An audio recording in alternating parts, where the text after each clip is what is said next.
We've been hearing so much about climate change and the impact of coal on the environment. With us in the studio today is Mining Weekly editor Martin Creamer, who will be discussing South Africa's unique dependence on coal. Martin, tell us a bit more about South Africa and the world's dependence on coal. Well, firstly, there's no other country that has such a unique dependence on coal as South Africa.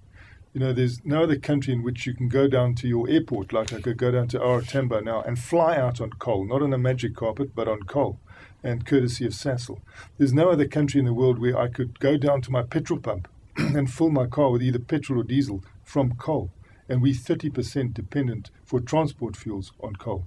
When I switch on the light here, and all these lights here are courtesy of coal, because we burn coal in our power stations, and we're 90% dependent on coal for electrical power. And not only that, but there's a cherry on the top, because we burn low-grade coal and we export high-grade coal. We earn a fortune on our high-grade coal, and that helps us with our balance of payments.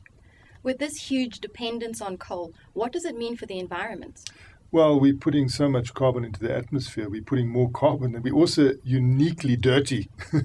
in that we're putting so much carbon into the atmosphere. And a person like Pat Davies is so conscious of this. He's the head of Sasol, and his biggest challenge is to make sure that he doesn't put the level of CO2 into the atmosphere that he is doing. But yet, if you go down to the fossil fuel conference, as we did this week, you see Johan Dempers of Eskom stand up and say we need 40 more coal mines.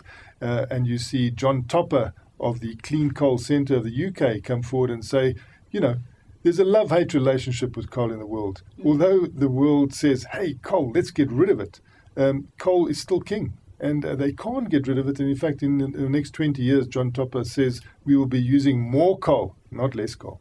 So what does that mean for clean coal technologies? Well, clean coal technologies becomes a must. You know, if coal is to survive in this new world where insurance companies are weeping because they're paying so much money out for all these disasters that take place, and the disasters are blamed, the scientists say, the top scientists say, because we're putting too much carbon into the atmosphere, too much CO2 is going into the atmosphere. And the Stern Committee in the UK said, look, take your pick. You either spend 1% of world GDP now to clean up your act, or you wait and you spend 5% of world GDP to clean up your act, or you wait and you spend more. So go for it now. Use clean coal technology. But as Dr. John Topper said at the fossil fuel meeting this week in Johannesburg, you know, politicians talk of clean coal technology as if it's arrived. You know, it's still 10 years away. Politicians talk of clean coal, carbon and capture and storage as if it's happening. It's not happening.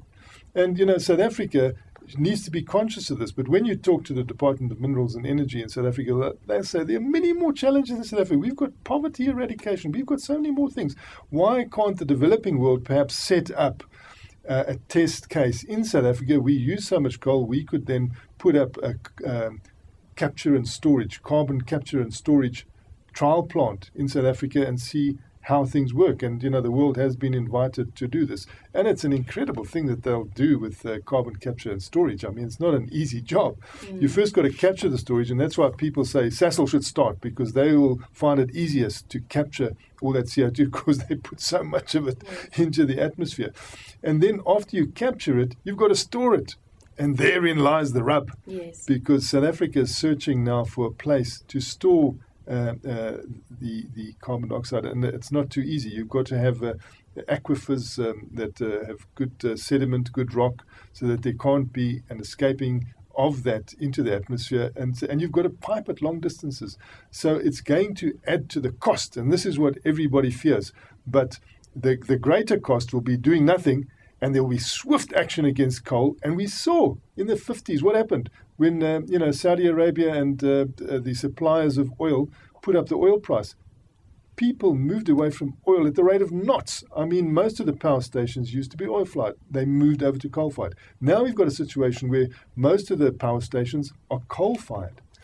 If coal doesn't clean up its act, nuclear will come in, or something else will come in to take over. So, you know, the coal opportunity is here. We can earn a lot from it, but we've got to clean up our act, and we've got to pay that cost. Definitely something to keep our eyes open to. Thank you so much, Martin. Great pleasure. That's the show for today. Join us again next time for more news and insights on the mining industry.